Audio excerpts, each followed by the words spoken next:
Evening, ladies and gents, interplanetary intergalactic time travelers. We salute you. It must be exhausting with these solar plasma fields. I wanted to talk just briefly about some astro aspects. Now, I mentioned last week about some things that were coming up for this last weekend. Sure enough, things got dicey and looked violent this last weekend, didn't they? And I see the same, similar type of stranger danger as I posted there. It's notable. I just want to give you a heads up, not trying to fearmonger, but at the same time, I do kind of want to relay some things. Anytime that we have Scorpio in play, my radar goes up. I have kind of like a Scorpio sensitivity, if you will. I'm allergic to the Scorpio. It's the exact opposite of the Taurus, but we also have a bunch of Taurus energy that's coming in. This is the season that we refer to as the running of the bulls, just kind of a playful, all the Taurus bulls and running and being playful and having fun. But the bad positioning with Mars it indicates military action with the Scorpio, the stinger. You have to understand the Scorpio symbol, one of the very few rare poisonous creatures that are in the zodiac. In fact, the only one that has its own poison. You got a few other animals in that, but the Scorpio, the revenge, the payback, it needs to be taken seriously, and especially when it comes to relationships and with the domestic trouble that I see on the horizon. There's some domestic bad vibes. Domestic bad vibes, those same type of indicators with the cluster of Aries last week, which we predicted last weekend's chaos on multiple levels, mass shootings and all kinds of crazy stuff. All of that was right there in the stars. Now, that was the Aries vibes and the Aries energy. This is a little bit different. So I want to go through it just briefly. I'm just doing a quick read. Again, I'm not a scientist. I'm not even an astrologer. I like to watch patterns.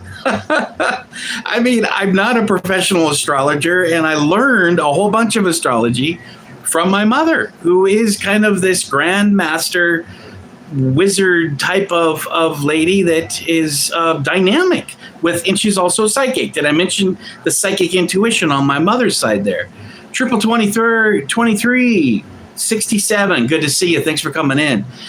So again, I wanted to say a little disclaimer. You know, it's just professional. It's also really good to say those things, even though they seem cheesy with YouTube's algorithms. You know, you say, "Hey, I'm not giving medical advice," and blah blah blah.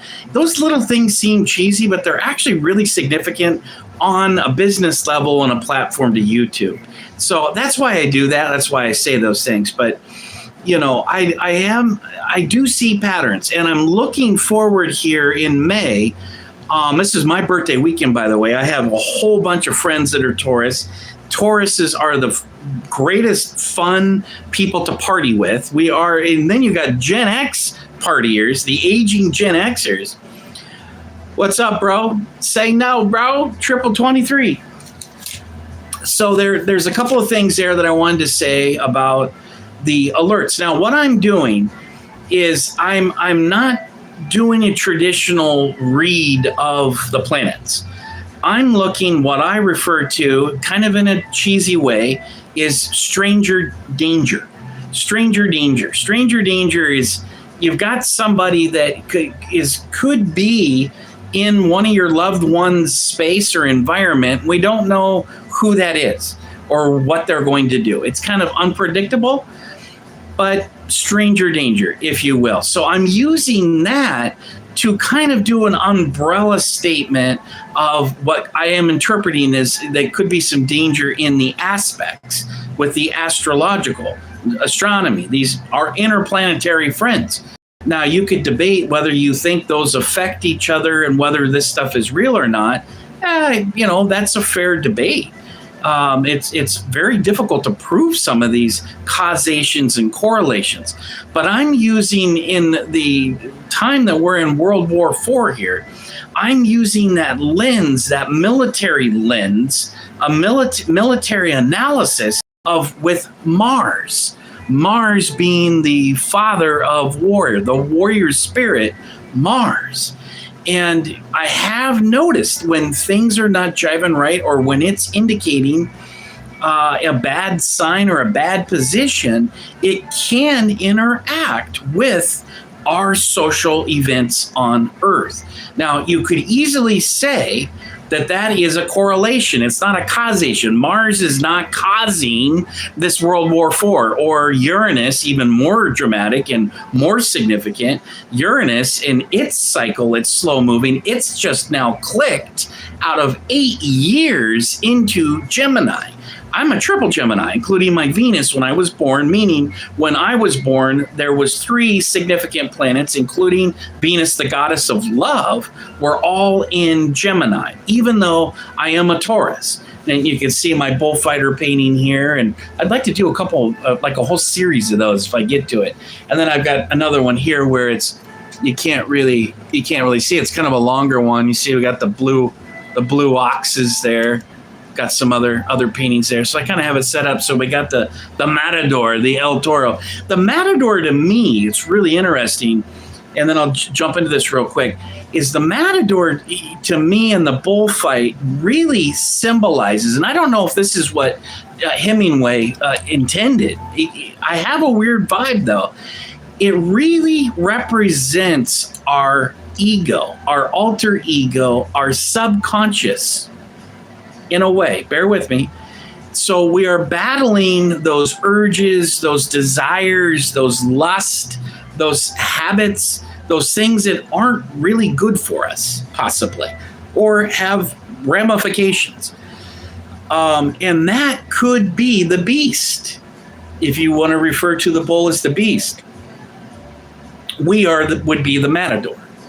So our lives are in jeopardy. This one is getting a horn. So that horn is getting wet. It's going to have a red tip as it goes into the thigh of this famous matador, bullfighter. This picture literally was a black and white that came out of Hemingway's Death in the Afternoon. If you go back a couple of videos, I did a little piece on Death in the Afternoon, which I can't help but feel the way that I feel about the horn, especially being a Taurus, right? I mean, you could flip it too. You could flip it and say, but how many bulls actually survive the Matador? I don't know. But you could flip that metaphor, if you will, on what I'm kind of just playing with, the Matador, the subconscious versus the conscious Matador. So, it's just kind of an interesting thing, but so full moon in Scorpio. So that means that, to me, what that indicates right off the bat is that people are going to be intensified. There's also going to be, with Scorpio, there's a revenge factor. That stinger, the payback, the big payback. Cue James Brown, the big payback. The big payback. That's classic Scorpio energy. Now, it may actually indicate that you feel like taking out revenge on someone or something. And that would be unhealthy as well, to be honest. As your attorney, I would advise you not to lash out in vicious Scorpio savage energy. But it is an indicator, and it also is an indicator to relationship strain. So it's I like to joke about it. This is kind of a lunar type of aspect where dissolution of marriages are filed more often, right? Or something crazy like this. It's time to split. It's a relationship killer. But it's also more dangerous than that, because it actually indicates to me domestic violence. Scorpio, the revenge, the payback, a relationship that's going bad. You got substance abuse thrown in there. Someone's cheating, someone's discovered, and there's going to be revenge and there's going to be payback. And in this modern times, often that's the female and the women that are, unleashing their fury, unleashing the beast. And I'm not, trying to be like a dick or something sexist. I'm just saying that's just the modern reality, is that, it's not always the men that are the perps. In modern times, we often see women that are doing very unhealthy, crazy things. The list is long. If you just follow criminal cases and law and crime type of thing, which I do like to follow. I just kind of a media hound, I like to follow the media. So I'm looking here. This is the chart here, and I indicated this last week. So yesterday the moon was in opposition to Mars. Mars is still in Aries. So moon and Earth, when I'm looking at that, again, I'm using this stranger danger type of perspective and astrological lens with this military lens. So I'm not looking at it as, even though I did say a whole bunch of stuff about relationships, because I think that is valid. I'm not looking at it necessarily as that astrological relationship as a whole. What I'm doing right now, and I often do, especially with all of this World War IV stuff, is that I will apply the military lens. So when you have opposition, the opposition means that Mars could be unleashing fury, like Operation Epic Mars Fury, right, if you will. So we had that yesterday, and we also had the moon square Jupiter. That was yesterday. Today, we had the moon at odds with Mercury in Aries. We had the moon went into Scorpio at 12:02. This is West Coast surfer time. So 12:02, that's 3:02 p.m. 3:02 East Coast time. And then we had a bad position with Uranus, the underlord, the godfather of the underworld. And that was 3:33 p.m., 12:33 p.m. And then another bad positioning with Neptune, with our moon. Neptune is the king of the oceans, right? King Neptune of the oceans. And I can't help but share that I have been getting these visuals of water, like tsunami, flooding, and some sort of an incident involving the water. I think it involves Kharg Island, which is in Iran. So I'm using that military lens of perspective to then now I'm addressing, okay, well, where in Iran? We're hearing the chatter. And then we use all of that gleaning that we've been reading and hearing about what's going on. Trump's indicating this. Who said this? Who said that? It's like there's patterns also. The pattern with Fridays, which this Friday being the full moon, the pattern with Fridays with Trump is to do military actions. I think it might have something to do with the news cycle. I'm not exactly sure all of the psychology with that, but there's been a repeat pattern of doing on new moons and full moons. Trump did a full moon military operation on Venezuela. The original last year, the operation into Iran, the bombing midnight scammer, Operation Midnight Scammer, that one there with the bombers was a new moon. They wanted to be dark and stealth, come across that on their dark and stealth attack, right? Which makes sense. You're coming in with your B2s and it's like, duh, bro, although there is some value in alerting. I was going to say you don't want to alert your enemy what you're doing, but there is some value and manipulation with alerting your enemy. And a lot of this, what Trump is doing, it's psychological operation. He's manipulating.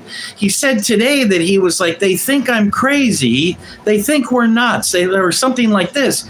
And I thought about it, and he didn't smile, but it's just the way that he said that to the reporter. It was his way of saying that was my objective. My objectives were to appear batshit crazy. And that's why I said I'm going to smash them or however destroy them back to the Fred Flintstone ages, Stone Ages, or however he said it with his words. So again, we're having to try to filter out how much of this is Donnie that's cholesterol meds or maybe demonic possession or whatever combination of issues are going on here. Maybe Melania is filing for dissolution of marriage. Now that's just me. I don't want to spread rumors. That was just me, but it looks like I was wrong about that so far. But it's hard to interpret exactly what's happening there. But clearly Trump is saying some very unstable things. Now you be the judge of it. We have to use our own judgment. Is that intentional? How much of that is military operation and psychological operation? How much of that is adverse reactions to medications, as I'm repeating? So Friday, we're looking at the moon in Scorpio. That's, like I said, that happened today. So tomorrow, Friday, the full moon, it looks like it's at 10, it peaks at 10:23 a.m. Now, with these full moons and new moons, the couple of days leading up into the intensity of the full moon, that apex of where it's waxing on to the full moon, and then it's waning off as it goes the next 2 weeks into a new moon. The new moon looks just as spooky to me in a couple of weeks because Donnie likes military actions on new moons. And there's a bunch of bad astros on that. So I'm just laying the seeds for that. I'm not going to get into 2 weeks from now. Next week, I think, is Mother's Day, and it was like on and off. I still got these I'm having these visuals and psychic interpretations of domestic crisis and water. It's just water. And that's what I was saying is with the Kharg Island, that's surrounded by water. That to me would make sense if I'm trying to interpret my own type of psychic energy or psychic intuition, if you will. Like, what is all this water? Now, the other thing about the water, and I'm saying this because Neptune is in a funky spot, just briefly, but right now. And that carries over a couple of days. Just as I was saying with this full moon coming on, it's been building up. I actually think there may have been some sort of shady military strikes in Iran either yesterday or today. Now, keep in mind, astrologically speaking, Iran is 13 hours ahead. It's tomorrow. Today in Iran, really that whole UK, the whole EU as well. Follow me? There's that weird time travel dynamic of what we're talking about, these aspects lining up. I say tomorrow, well, it's already lining up. Also, it's hard to miss the Christians being bombed in Lebanon by the IDF. So that has been in full force the last couple of days. Again, the bad military, Mars indicating the warrior military, bad vibes. It's got war written all over it, and slaughter and massacre. Revenge and payback is the Scorpio. So we're combining revenge and payback into these astrological influences, if you will, on us, the human beings, us, the collective, if you will, the whole world, I guess, but I'm using it as a domestic U.S. lens as well, because that's where we are. I'm on West Coast. So we had, the moon was squared Pluto. Now, Pluto, I minimize and I marginalize. A lot of people take issue with that. I don't mean to offend anyone. Pluto is a chunk of gravel to me. It's nothing. Pluto is small. We have a couple of moons that are circulating Jupiter that are much larger than Pluto. I'll repeat that. Jupiter moons are larger than the planet they call planet, or whatever it is, and they said it wasn't a planet. Pluto. Pluto is it doesn't even orbit the sun. There's a good chance, if you were a conspiracy-minded type of person and believed in aliens and extraterrestrials, there's a good chance Pluto may be a mother craft. And I say that with jest, but I also say it like it would explain what the fuck. Pluto on this huge, slow observation. They're observing us on the outside loop, doing these huge, slow 25-year sign changes. It's like, what the fuck is that? And it's not orbiting the sun? What the fuck is that? You can't call that a planet if it's not orbiting the sun. Even Sedna on some 26,000 year rotation. Even Sedna, which Sedna is a whole nother, effing thing altogether. I've been hearing a lot about Sedna lately, and it's like that whole story. So Pluto, the mythology, if you're into the mythology and you like that part of astrology, you'll take offense to me marginalizing Pluto. And all of the astrology is geared towards Pluto, Pluto, Pluto. Hey, Gabstar86. Hi, good to see you. Thanks for dropping in. We're talking Astro Aspects. Doing pretty good myself, all things considered. I've running low on cash, but we've got some more cash coming this weekend. You look young, 40. I'm an old timer, man. Oh, now you want to have a beverage. All right. You're getting flirty with me. We're going to have a margarita. It is my birthday weekend. We call this the running of the bulls. And in the art world, you wouldn't believe how many artists are Taurus. It is a pattern repeat thing. We love beauty. We love to make things beautiful. We love beautiful things. So it's a part of the magic of Taurus, right? So let me go back to this here. So this is tomorrow. The moon in Scorpio, okay, remember that, is in a quincuntile. It's got quite a ring. It's kind of hard to get that to roll on off of the tongue, right? Is with Venus. Now that is bad communication with our moon, which meaning Earth and our moon, right? When it says the moon, that's orbiting Earth. We're a part of this team here, and so that with Venus is domestic. So I am interpreting domestic problems. We're going to see a lot of domestic violence this weekend, starting with tomorrow, starting with tonight. We're already under that Scorpio full moon energy right now. So there'll be massive carnage tonight, Friday, Saturday. This is on a domestic level. And so the domestic agenda, that is, to me, it's talking about relationships. This is about men snapping and doing horrific things, and then doing horrific things to themselves and children, just like we saw last weekend, last couple of weeks. It's been really unhinged. And it's very unsettling to people that are media hounds like me and follow all of this. So, and then we go on, and the moon was in a bad communication with Saturn. That was, or this is tomorrow. Sorry. So 6:09. This is all early morning, by the way, West Coast surfer time. So we got bad vibes with Venus at 5:30. Now, just because that's happening at that specific time, don't let that cloud the thinking that this energy is around hours or days before and hour and days after. So they say the specific time, right down to the minutes, where they're talking about that precise ping, where you have the moon and Venus, or these other, sometimes they create trines, these grand, huge triangulations are interplanetary. Sometimes they create squares. Sometimes they create grand crosses. And I always just throw it out there, predict that there will be massive grand crosses, massive carnage of some kind. Now, that's just because that's how I interpret it. Doesn't mean that that's real and that it's happening. So let me get through this here for a second, Gabstar. Hang on a second.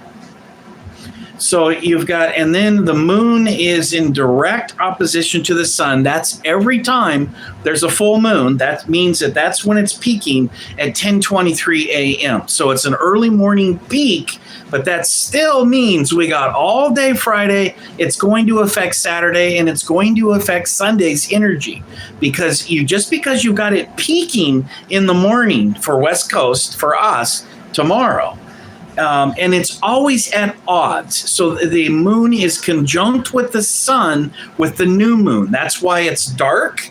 It's right next to that sun in that conjunction. It's dark. When it's at the odds, you've got the sun blasting.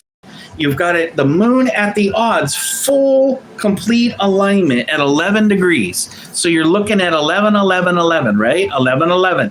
That's a heaven signal. 11, 11. The sun is 11 degrees in Taurus. The full moon is 11 degrees in Scorpio. 11, 11. Again, I'm interpreting and indicating that there's people going to heaven. And how do you go to heaven? When you're no longer in the flesh. That can be accident. That can be criminal activity. Richard Ranter, who cares? Well, good to see you, buddy. Thanks for coming down. We're just reviewing some astro aspects. We've been pretty spot on the last couple of years. When we see danger, we see trouble, we can indicate and predict military actions, which that's what's going to happen. This weekend is going to be another bloodbath, and that could trigger a nuclear exchange, and that could affect you directly, Richard. So if you got to come outside of your fishbowl there, Richard. You're coming in with an attitude with this little fishbowl perspectives. And I'm telling you, Richard, right now, you got to look outside of yourself and your bubble. Okay? It's not all about you, Richard. This who cares attitude sucks, Rich. Let's come outside of ourselves and start thinking about what's going on with the planet. A nuclear exchange is going to affect our entire ecosystem, all of our food, all of our prices. Hyperinflation is going to be in levels that it's never been in history, Richard. That affects you directly. So you've got to fine tune your psychic intuitions here, Richard. Or can I call you Dick? If Dick for short. Dick, you have to pay attention to what these planets are doing. If you don't, then that's okay. If you get ran over by a train, or if you got a hypersonic missile that blows you up and lands on your house, so be it. Who cares, right, Dick? But it is going to happen, and I can feel it coming on, so I'm sharing that with you. You can take it with whatever you want to do, Dick. Dick, it's all you, buddy. You want to go live by a cave by yourself and hide? Go do it, Dick. Go do it, Dick. So we've got Venus is in a good position with Saturn. And that, I don't know exactly how you interpret that. You've got Mercury in Aries conjunct Chiron. I don't know what to say about that. I'm not sure how I would interpret Chiron being a comet, being a planet, that's out there. I'm very, very leery about Chiron and how they have incorporated it into this comet, into our modern astrological. Some people think it's a big deal. Now, we have comets. We just had a comet come ripping through and ignited X flares off of our sun. So the comet, it was 3R Pan-Star, I believe, something like this. It ripped around the back of the sun, and all of a sudden the sun is spitting out fire. The sun is kicking out plasma. So you would see and would be anticipating, as we were, that there could be this potential interaction and somewhat dangerous from the sun with X flares. And those CMEs affect us. It affects Dick's brain here in chat. It affects everyone's mind. It affects everyone's neurological wiring. It can affect military type of actions. It can do all kinds of things.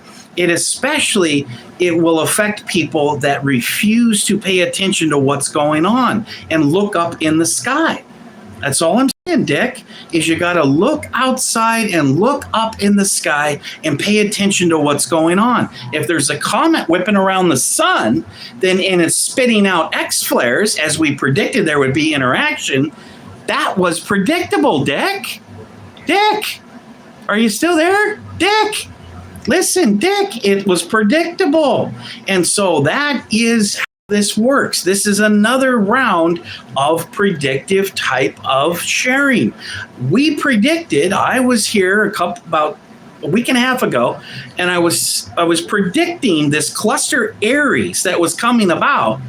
And Uranus is a big player right now. Uranus, Dick, Uranus just went into Gemini, which is a huge click because Uranus only changes signs on that hard click about every 10 years, 7 or 8 years. Where Uranus is at now is the same spot it was for the Civil War. It's in the same spot in Gemini where we had World War II, which were basically doing a World War II LARP, arming Ukraine Azov Battalion Nazis in Ukraine to fight Russia. Russians fought the Nazis and lost 20 million people. So we are actually repeating itself right on cue. Also, the American Revolution, the revolution on a domestic level was Uranus in Gemini. So, Dick, this is the kind of synchronicities in history and patterns that we have to pay attention to if we want to be on the up and curve of what's coming down the pipeline. Other than that, hey, bro, go drink a beer, find the door and head on out, Dick. Go get yourself drunk somewhere and pass out. So we got Mercury conjunct Chiron. Now, you make what you want with that. They're both in Aries. That's a part of that Aries energy and Aries cluster I don't like. You get people that are kind of self-centered and they're self-absorbed and they don't want to listen to other people and they really aren't able to think outside of their own small gerbil brain. Dick is a good example of that. Dick can't think outside. He's like a gerbil on a wheel. And it's just Dick by himself on a gerbil wheel, and then he'll stop. Dick will go, he'll grab a little water, and then he gets back on his gerbil wheel because Dick refuses to pay attention to what's going on in the universe and what's going on interplanetary, what's going on even in the world. Dick is totally clueless. He's the gerbil in the gerbil cage on the gerbil wheel. So we've got the moon in bad position, bad communication, the quincontal in Aries at 10:12 tomorrow. So that is military war. That's military action in a full moon in Scorpio with revenge and with payback. Okay, this is classic military World War IV weekend. You can read it. Now, if I'm wrong, I'm wrong, and I'd be happy to be wrong. I don't want this violence. I don't actually support the attacks on Iran. Dick probably does, don't you, Dick? You like bombing Iranian children, don't you, Dick? I don't support it. So, but I'm reading the tea leaves. We're reading the astrological aspects that tend to repeat themselves. So Saturday, we're still plugging along.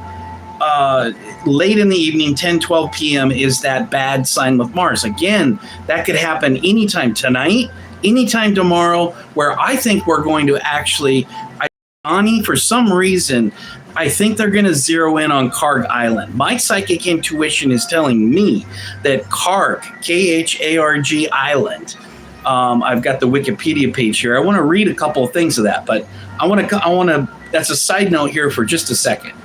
We're 33 minutes in and 33 seconds. 33333. All right. So I want to speed it up because I don't want to go too long. So we've got the Mars, the Warrior. That is what I've been using to indicate, predict, forecast military action.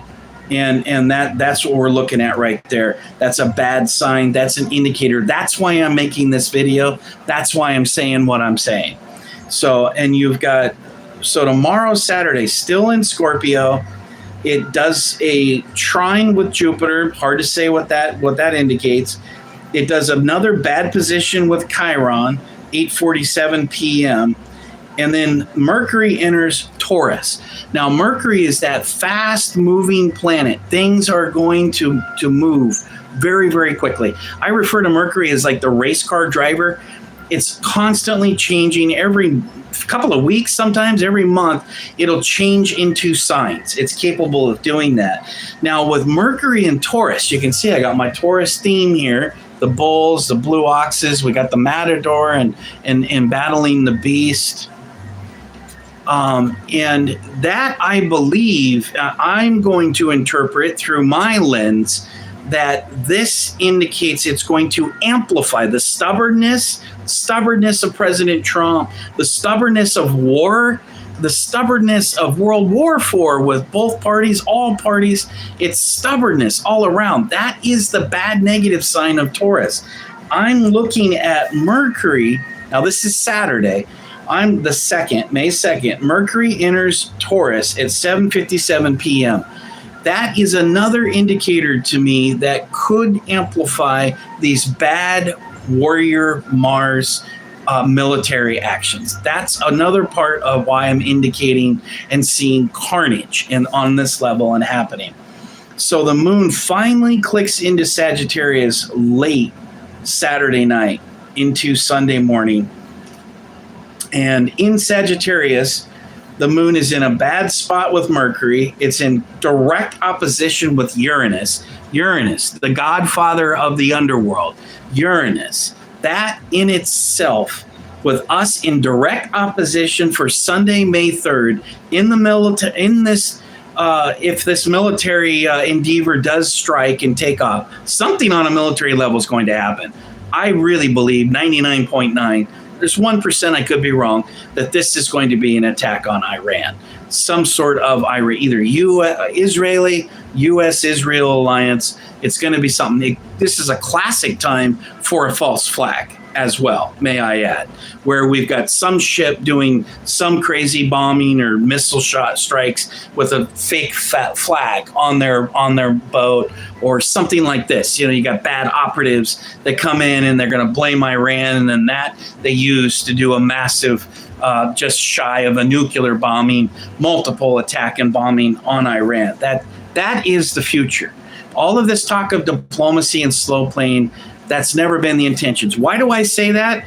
Because this is far beyond what these neocons wanted to do and have duped and put President Trump into a trance. What they have wanted to do is they want to ultimately go head to head with China. China. This is the final destination of World War IV. China. The Nazis were a part of World War II. Japan was the final bombing and ending there of that World War II with the Nazis' demise. That's the way I'm seeing this playing out with China. So we've got the Nazis there in Ukraine, Azov Battalion. We've got the Iranian, Persian, multi-country conflict here. And that is they're trying to bankrupt China, trying to hurt China, economical, psychological warfare, and that's where we end up in World War IV. Does that happen before the midterms or after? I think there'll be a military action before November for the midterm election. Could be wrong, but most definitely next year, 2027, we'll be having this discussion talking about direct hot war interaction exchanges with Chinese military in the South Sea or somewhere over in that area, probably around Taiwan. It's all about Taiwan, right? We're backing Taiwan. They want Taiwan to become communist little stool pigeons. So that's Saturday. That's Sunday. And then Monday, it continues on. Opposition with Venus. The moon in opposition with Venus, Monday morning at 12:16. Again, domestic relationships. This is domestic carnage. This is divorce. This is split ups. This is everything bad that can go wrong with police and handcuffs or worse. All kinds of savagery that we see that's going on in domestic relationships that go sideways. That's how I interpret Venus. That's how I interpret the goddess of love.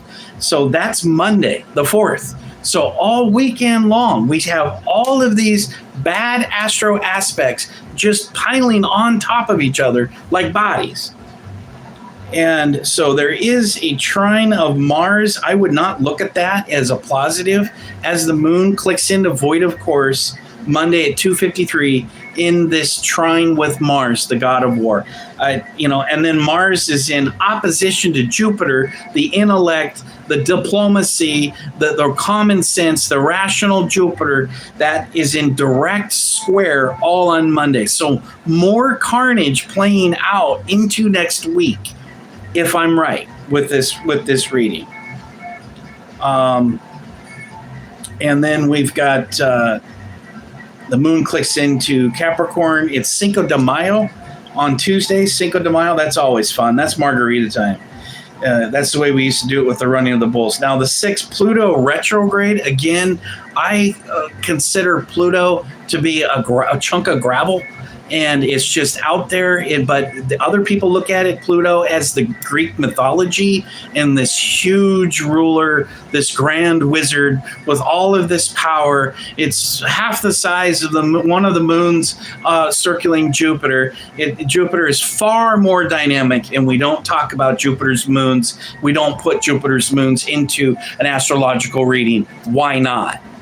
Why not? That's the business endeavor of a lifetime, is to put Jupiter's moons and their aspects of how they're interacting with our other planets, and particularly how Jupiter's moons are interacting with Earth and the moon.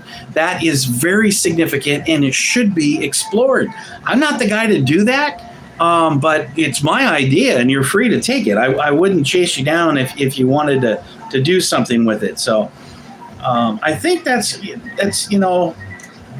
pretty good for now. You go into the 8th, it's days on the 10th.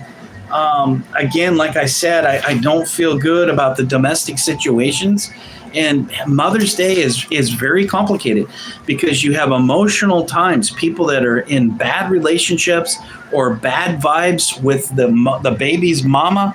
And there's all these different demonic type of Shakespeare play scenarios that can play out. They can play out in these type of dynamics. And I'm not saying that it will, but you look for that, especially this weekend.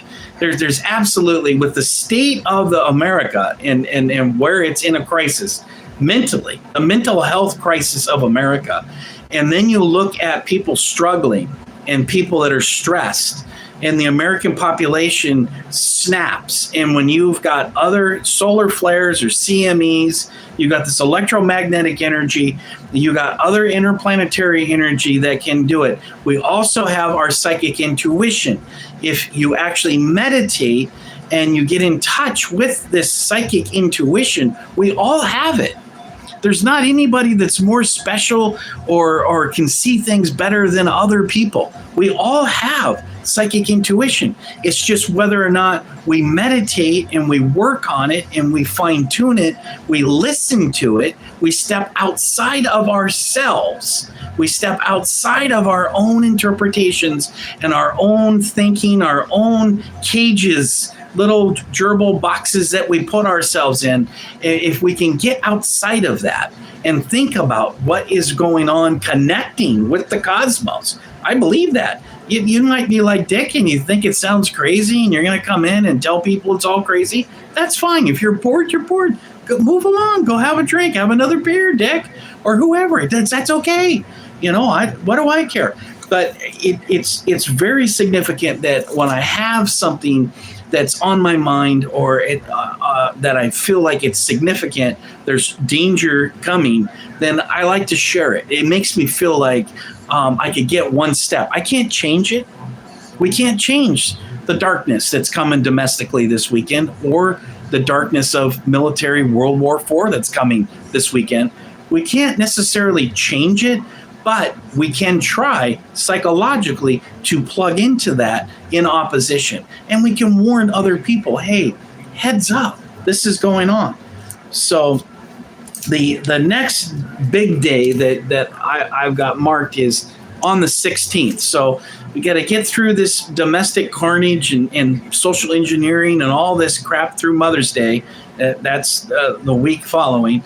And then the week after that is the new moon. Now, new moons can be just as powerful as a full moon, only darker and covert. And when we're talking about military and war, that is prime fertile territory for savagery and attacks. New moons. It's the darkest time of the cycle. And so I see that happening. That's why I think, if I'm correct about these airstrikes and carnage, if Kharg Island is actually in play, I'm gonna be a little surprised myself. I mean, that's a hell of a prediction, that to say that the U.S. military is going to capture Kharg Island and take over that this weekend. That comes true. You got people like Dick that are going to be eating crow. Because it may not happen, right? But I'm predicting it. Let's see if it happens. Now, it may continue for 2 weeks.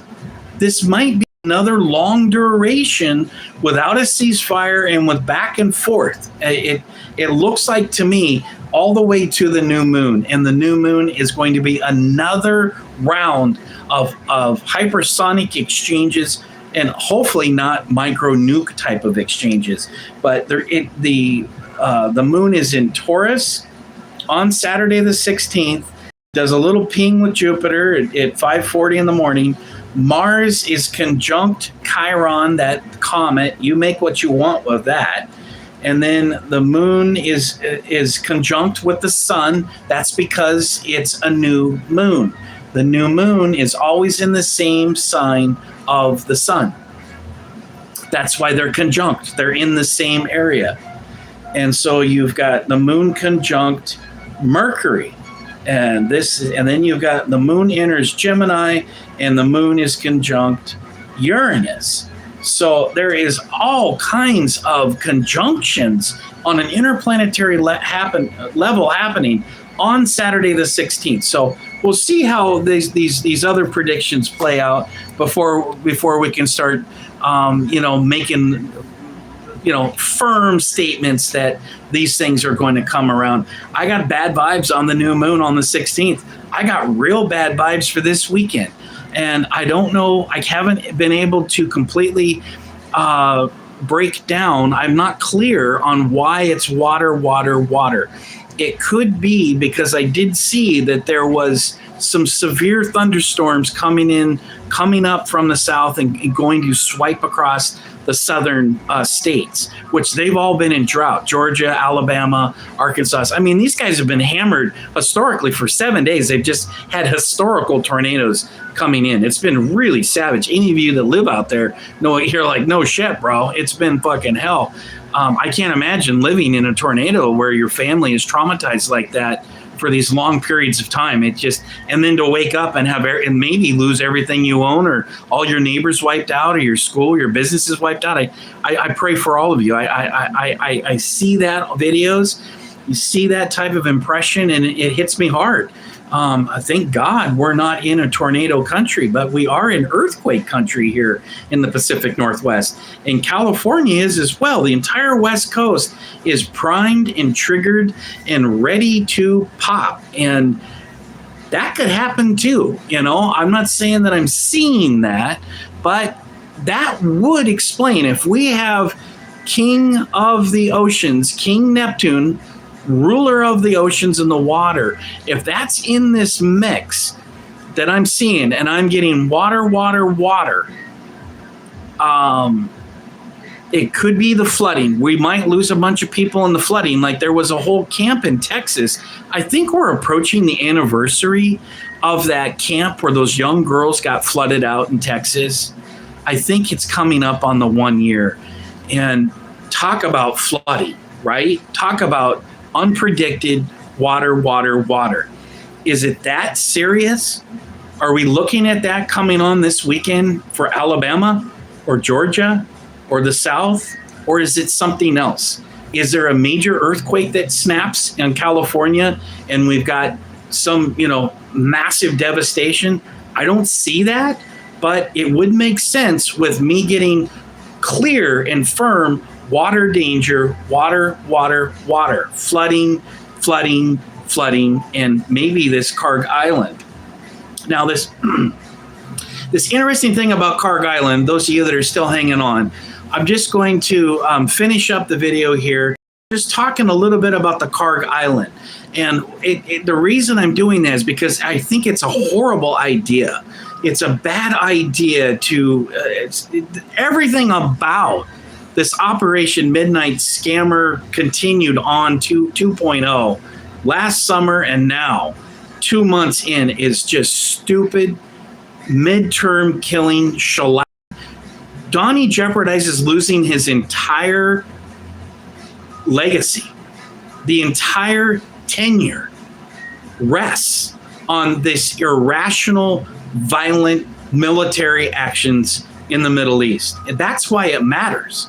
So that's when you got these guys like Dick come bouncing in going like a little child interrupting a movie. It's like, oh, that's stupid. I'm bored. Why does this matter? It's like, hey, Dick, you got to get out of your bubble, bro. But Dick's not alone. There's millions of people that are like Dick. There's lots of Dicks. There's lots of Dicks. There's Dicks everywhere. There's Dicks everywhere. There's Dicks in the Middle East. Lots of Dicks in the Middle East, right? Dicks gone wild in the Middle East. So this Kharg Island, I think that if they're aware of this, to me, it would give, if they're aware that there was ancient Christian monasteries and monks, if they're aware that there is actually freshwater springs on Kharg Island, I didn't know that. Did you know that? We didn't know that. Does the Department of Defense know that? Does the military know that? Does Israel know that? Do they know that what goes back thousands of years?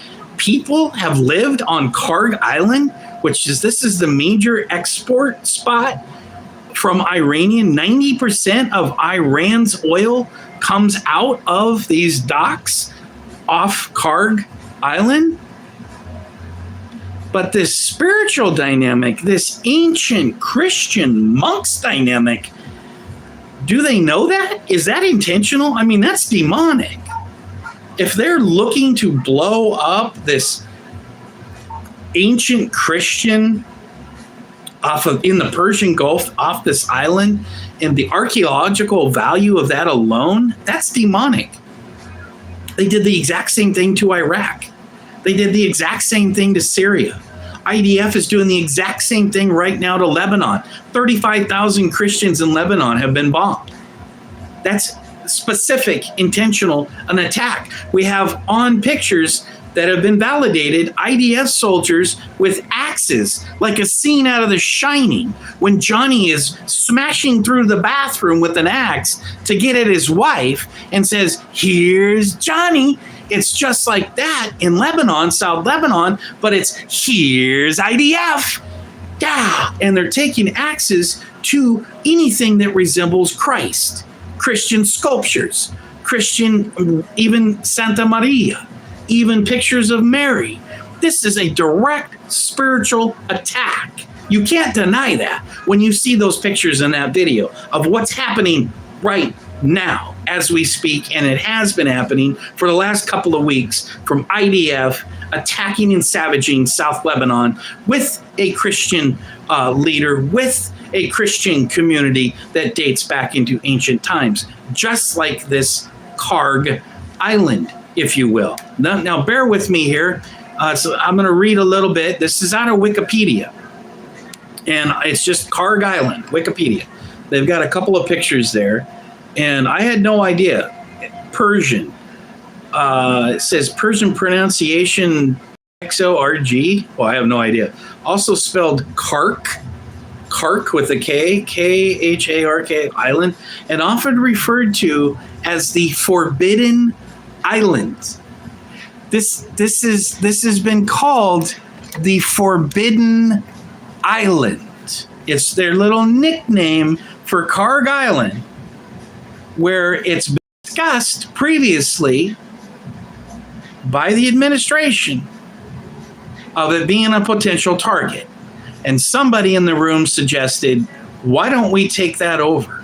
Why don't we have U.S. military men take over there, and we can launch our invasion into Iran off of Kharg Island as we control their oil pipeline?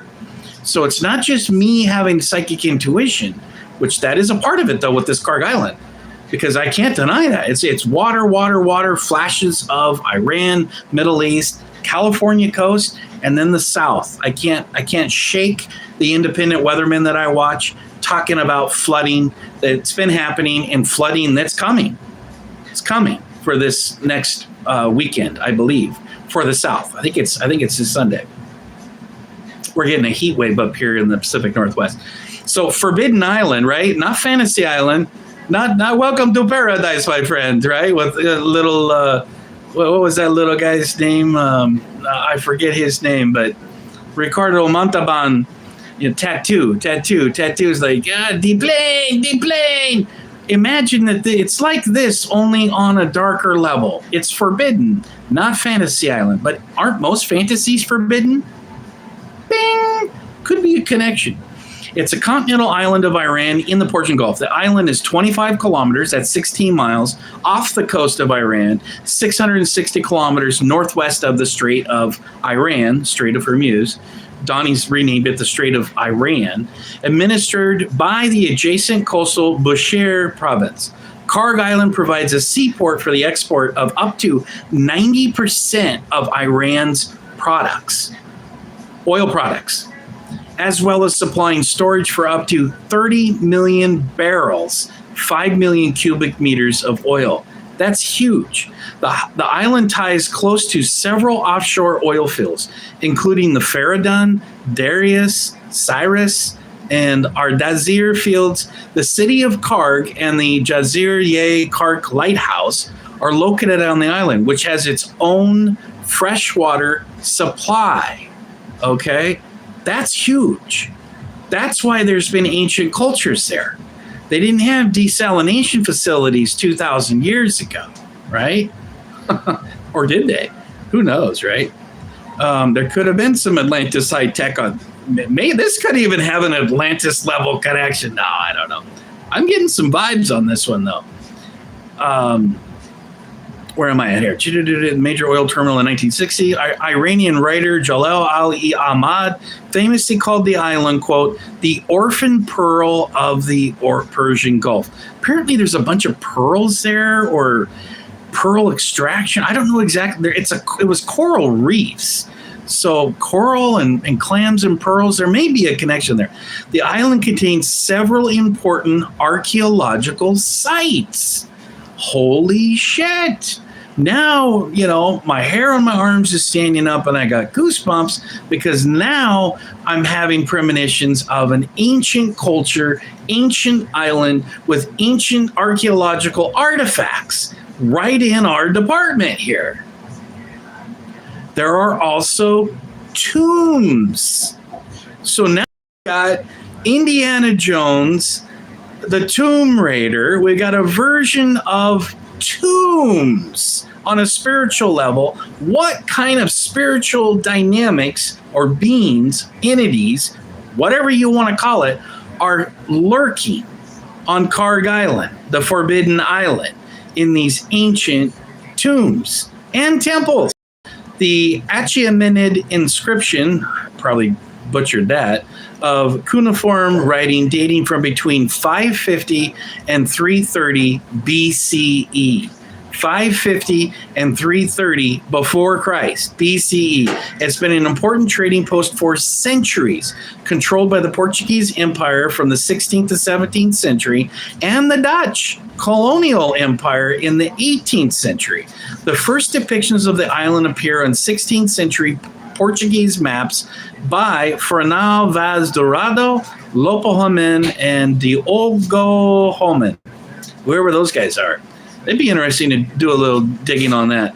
It was first developed into an oil terminal in the 1960s under Mohammad Reza Pahlavi in his partnership with American oil company Amoco. That's interesting. Military installations on the island were bombed by the United States during the Iran War in March and April 2026. So they're already messing with this spiritual dynamic island. Island's name has changed through the years. It's a coral outcrop in the Persian Gulf. Okay, we read that. Some history. It's got Middle Ages history. It was a good source of pearls in 982 CE. So that's after Christ's death. It was regarded as part of the district of Ardazzi-Kora. So early modern area. It's talking about colonial expansion of European powers. Then we got 1645 Dutch sailors, 18th century place to engage the best pilots for ships sailing to Basra. 20th century, it's going into 20th century. This is all Wikipedia. It's kind of dry, a little bit boring, but I do want to get this out. And I'm scrolling down to the archaeological part here. We'll see how much they've got. It goes into the Iranian Revolution. 1979, Amalco's property was expropriated by the National Iranian Oil Company after the Iranian Revolution. Despite ongoing sanctions since the revolution, Iran has continued to build facilities on the island to develop self-reliance and avoid having to send oil through other countries. So it's going into, then it goes into the Iran War. Archaeology. So we got archaeology here. In November 2007, in Achaemenid area, Achaemenid 550 to 330 BC, referenced that earlier, cuneiform inscription in Old Persian was discovered in Kharg Island. The inscription is carved on a coral rock in Old Persian semi-syllabic cuneiform signs. I would love to see that. I'm going to dig that up. I might even paint something if it looks cool.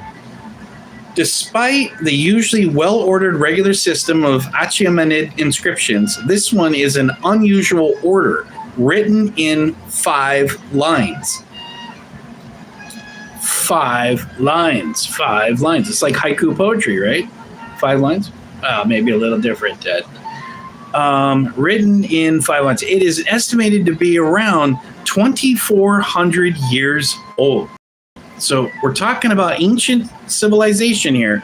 The encryption has been variously translated to mean something like, quote, "This land was wilderness and without water, and I brought happiness and welfare to it," end quote. Or, they're not sure on the exact translation, or the not irrigated land was happy with me bringing out water. We don't know. Linguist Habib Bourgian explains that if the encryption is authentic, combined with the island's known history of Qanat usage, which developed under Achaemenid rule, it can be suggested that there was a Persian colonization of Kharg under the Achaemenids. The Iranian dialect of the Persian settlers of the Achaemenid era may have been the ancestor of the Khargi language. The Bourgian adding that there is no contradicting evidence to make this hypothesis implausible. So it's a what-if type of scenario. Now, this monastery, there's a ruined Christian church complex or ancient monastery, Kharg Monastery, of some 96 meters by 85 meters, featuring a chapel, 19 monks' cells, library, and courtyard. American historian and archaeologist David T. Potts calls it the most important complex of antiquities on Kharg. It's the largest single document of Christian archaeology in the Persian Gulf region. Theories have been offered to its origins. Potts says the ceramic evidence suggests a date in the 8th and 9th centuries. Marie Joseph Steve has suggested the complex may have been founded as early as the 7th century. So this is ancient stuff. This is ancient, powerful stuff. And it goes into a bunch of more, another 83 rock-cut tombs. 83 tombs. I mean, this is like poltergeist times 10 level of spiritual activity. 83 rock-cut tombs and 62 megalithic tombs have been studied. The rock-cut tombs fall into 4 categories: single-chamber tombs, shallow tombs of varying shapes, pit burials, and excavated multi-chambered complexes. The 62 tombs excavated by Father Marie Joseph Steve date from the Abbasid Caliphate and may have been a Jewish cemetery. There's also Zoroastrian burial sites, Christian graves, and Sassanid era tombs. Steve also noted the presence of several Nestorian-style crosses at some of the tombs. Also on the island are the Mir Muhammad Shrine, built in the late 19th, 13th century, 1-3, and the Mir Aran Shrine, which torches believed to date back to the Achaemenid era.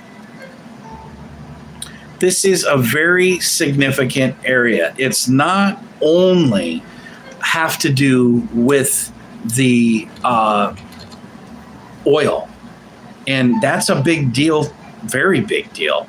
I mean, if 90% of the oil is coming out of Iran, we've got this bizarre embargo on an embargo, this bizarre psychological game that Trump is playing with them, and the threats that are being lashed out, and very juvenile, very childlike, very savage, mentally ill type of things coming out of Don's office on Truth.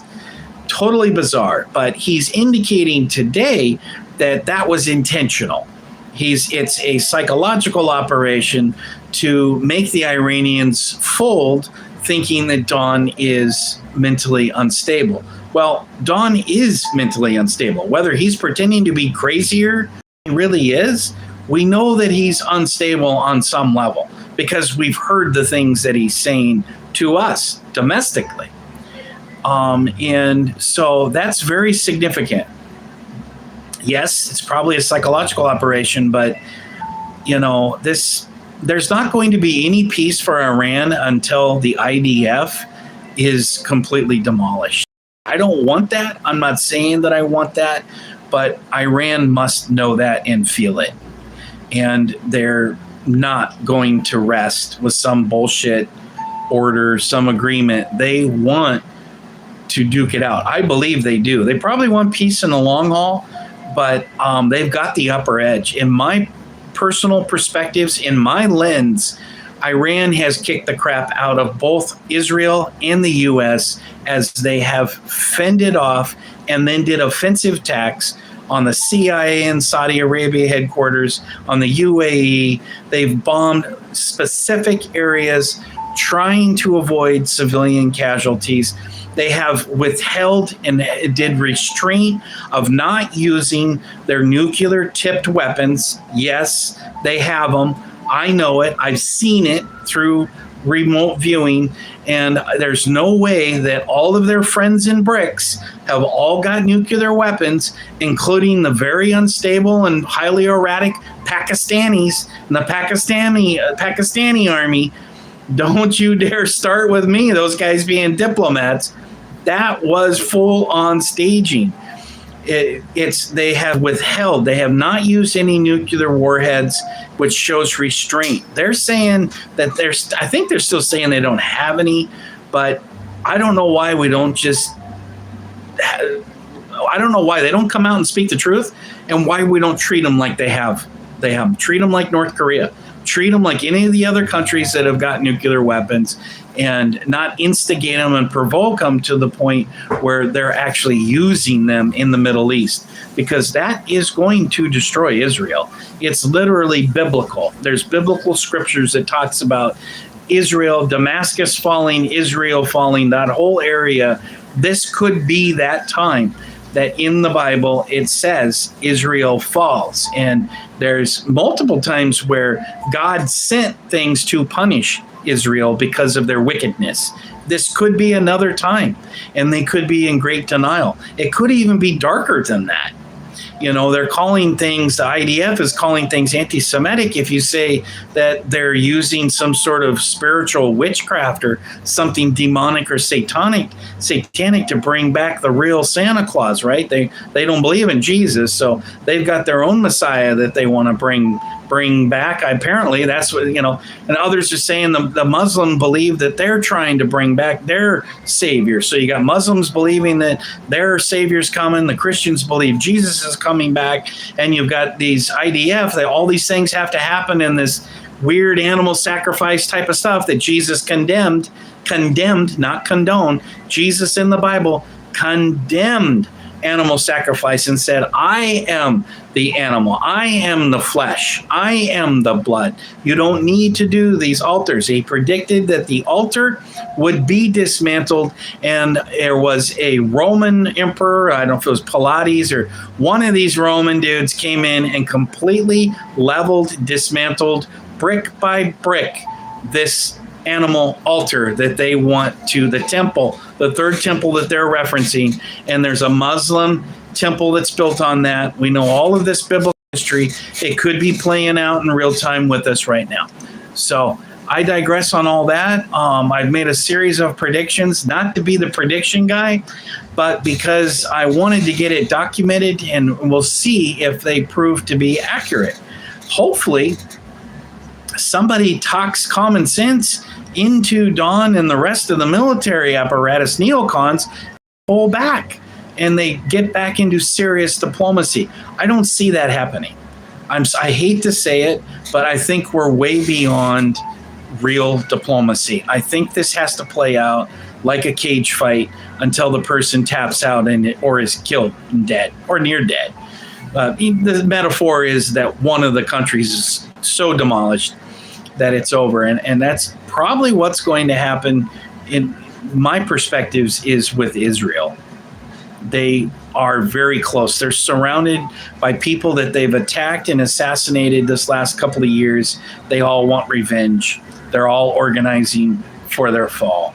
And I think it's biblical that it does happen that way.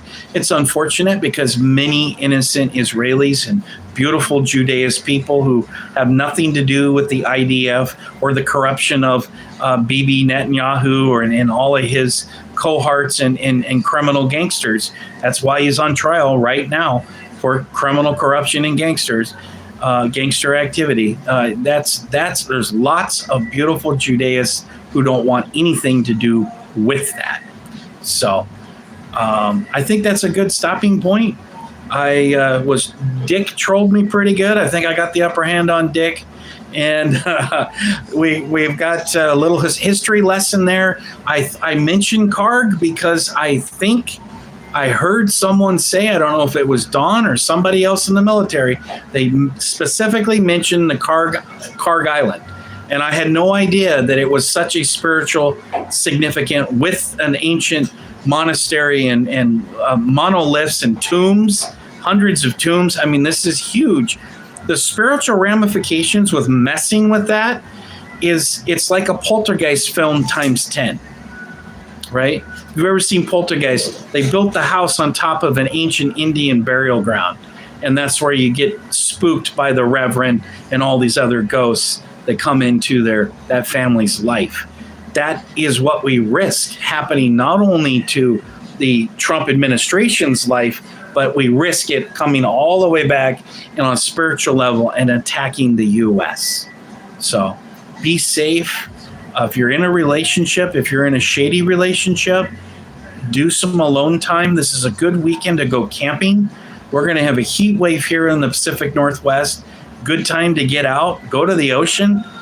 Great time for the ocean. It could be 80 in North Oregon coast, or just get away and do some meditation.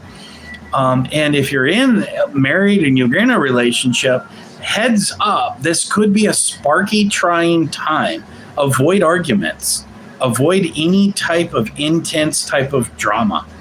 And let's just pray that the domestic massacre that I see happening this weekend doesn't happen like it was predicted and we predicted for last weekend and the weekend before.